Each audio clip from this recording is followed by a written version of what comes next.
Salut à toutes et à tous, c'est Lucas, j'espère que vous allez bien. Alors on se retrouve ici dans cette vidéo pour discuter ensemble de la preview du Grand Prix du Qatar qui arrive directement après Las Vegas.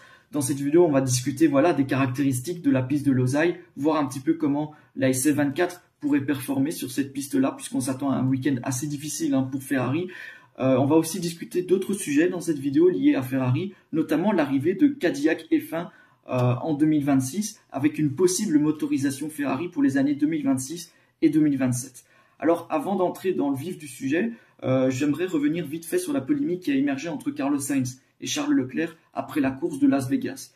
Ce qu'on sait par exemple, c'est que la communication doit être améliorée. C'est un aspect sur lequel Frédéric Vasseur est en train de travailler de manière importante, surtout pour les prochaines saisons. Avec le recul, on voit que les températures basses ont limité les performances de la SC24. Mais le tracé a quand même permis à l'équipe d'obtenir une troisième et une quatrième place importante. Un résultat qui, selon les hommes de Maranello, aurait pu être meilleur avec une meilleure exécution de la course. Finalement, les deux pilotes auraient pu lutter avec Lewis Hamilton pour la deuxième place et la troisième place. Ce qui est également certain, c'est qu'à Las Vegas, la SC24 était encore la deuxième force sur la piste, puisque Mercedes était la première force, le greening ayant étonnamment limité un peu la voiture italienne à tel point que Leclerc a comparé les problèmes lors du premier relais en pneu médium à ceux même générés par une crevaison. Il est clair donc qu'avec du recul, l'attaque précipitée de Charles Leclerc sur George Russell s'est avérée être une erreur. Mais au sein de Ferrari, on ne s'attendait pas à un effondrement aussi rapide des pneus, qui s'est également produit sur la voiture de Carlos Sainz, qui à ce moment-là avait mieux traité ses pneus par rapport à Charles Leclerc.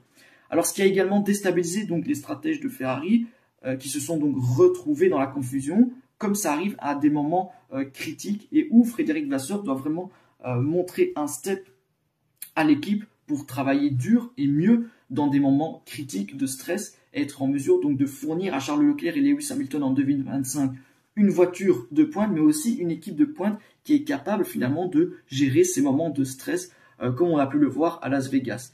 Alors, une mauvaise exécution de la course, mais aussi et surtout un manque de clarté ont été un peu à l'origine du chaos qui a émergé après la course entre les deux pilotes de Ferrari. C'est finalement le résultat d'une communication qui a été peu claire. Si on considère que Riccardo Adami, ingénieur de piste de Carlos Sainz, a dit à son pilote de ne pas mettre la pression sur Charles Leclerc, tandis que Brian Bozzi, ingénieur de piste de Charles Leclerc, lui a dit que Sainz avait reçu l'ordre de ne pas le dépasser. Avant de se corriger en lui disant, on lui a dit de ne pas mettre la pression sur toi. Donc il est clair que l'ordre qui a été donné par Adami à Sainz n'était pas d'éviter le dépassement. Tout comme il est clair que le pilote espagnol a usé de toute sa ruse finalement pour profiter de la situation et ensuite, profitant des pneus qui étaient déjà à température et avec une meilleure traction à la sortie du virage 4, il avait aussi Lewis Hamilton juste derrière lui, et bien il a dépassé son coéquipier Charles Leclerc directement sur la ligne droite et sans le mettre sous pression pour décrocher un podium important pour lui, mais déclenchant à juste titre finalement la colère de Charles Leclerc qui avait compris une autre chose.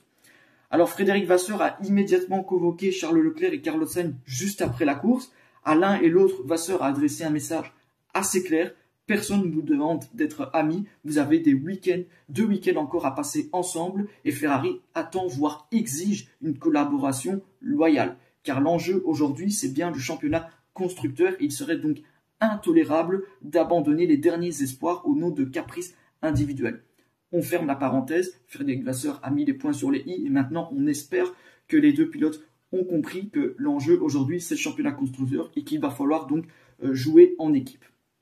Alors on aborde maintenant les caractéristiques de la piste de Losail au Qatar. Alors le Qatar c'est un circuit unidimensionnel avec une variété de virages limités. C'est un circuit à appui moyen élevé et il est connu donc pour sa forte dégradation thermique au niveau des pneus en raison donc de ces courbes longues et soutenues. Les équipes doivent vraiment équilibrer une charge suffisante pour réduire le glissement des pneus tout en évitant une charge excessive qui risque un peu de venir surchauffer les pneus. Alors compte tenu du déséquilibre entre les virages à gauche et virages à droite, des configurations asymétriques sont probables, au-delà des considérations du refroidissement. Alors les voitures, bien évidemment, seront dotées de suspensions rigides et donc d'une forte génération d'appui à haute vitesse, s'en sortiront bien, ce qui fait par exemple d'une voiture comme Red Bull une des favorites pour la victoire, sans oublier les McLaren qui seront très à l'aise dans les virages rapides. Les qualifications ici seront cruciales pour plusieurs raisons. Les vitesses moyennes, élevées et les zones de freinage minimales rendent les dépassements difficiles, tandis que l'air sale sera ici assez mauvais, comme il a été finalement toute la saison. La priorité absolue va rester quand même la course. Les progrès dépendront un petit peu de la stratégie, de la dégradation et surtout éviter les erreurs en piste puisqu'on s'attend à plusieurs arrêts au stand. Alors pour Ferrari, ça va être un autre week-end assez difficile sur un circuit historiquement défavorable par rapport à Maranello.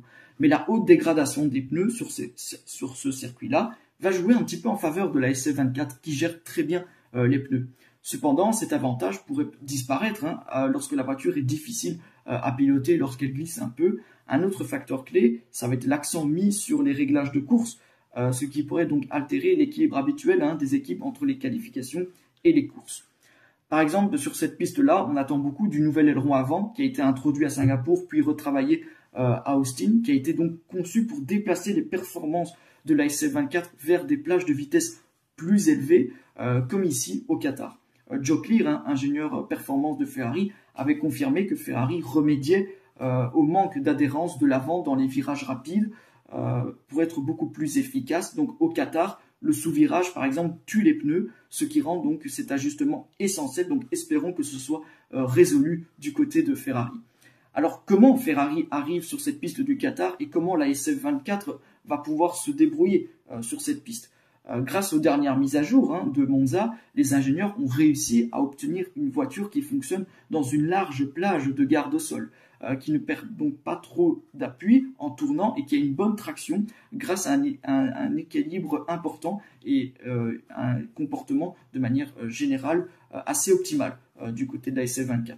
La crainte est encore le circuit du Qatar, mais c'est aussi un circuit qui est un tueur de pneus, donc la force de Ferrari pourrait à nouveau compenser ce point faible.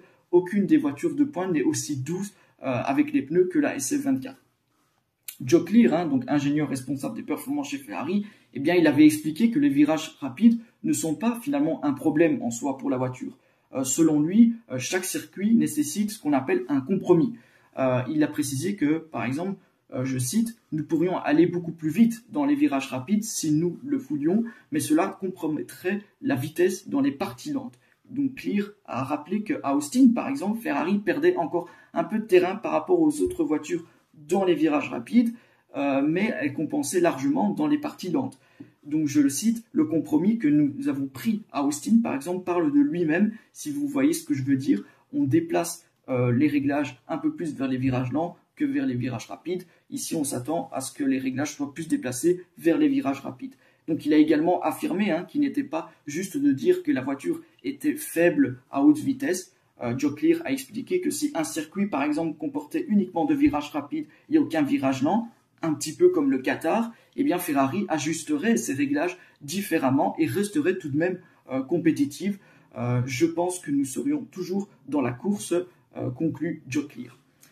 Alors au niveau de la combinaison du championnat constructeur, le Grand Prix du Qatar, c'est un premier match point pour McLaren. Si on tient compte des week-ends au Qatar et à Abu Dhabi, le nombre de points total en jeu est de 103. Donc 88 d'entre eux ne peuvent être gagnés que lors des courses de dimanche, 44 pour chaque course avec un doublé et le tour le plus rapide, et les 15 restants qui peuvent être gagnés avec un doublé lors de la dernière course sprint de l'année qui aura lieu donc au Qatar ce week-end.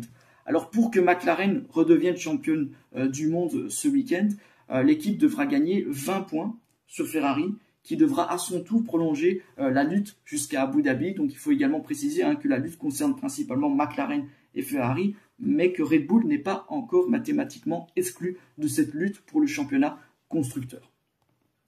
Alors on va aborder ici un autre sujet lié à la possible association Cadillac F1 et Ferrari pour les moteurs 2026 et 2027. Mario Andretti a confirmé donc que Cadillac F1 est en pourparlers avancés avec Maranello pour obtenir des moteurs Ferrari en 2026 et 2027.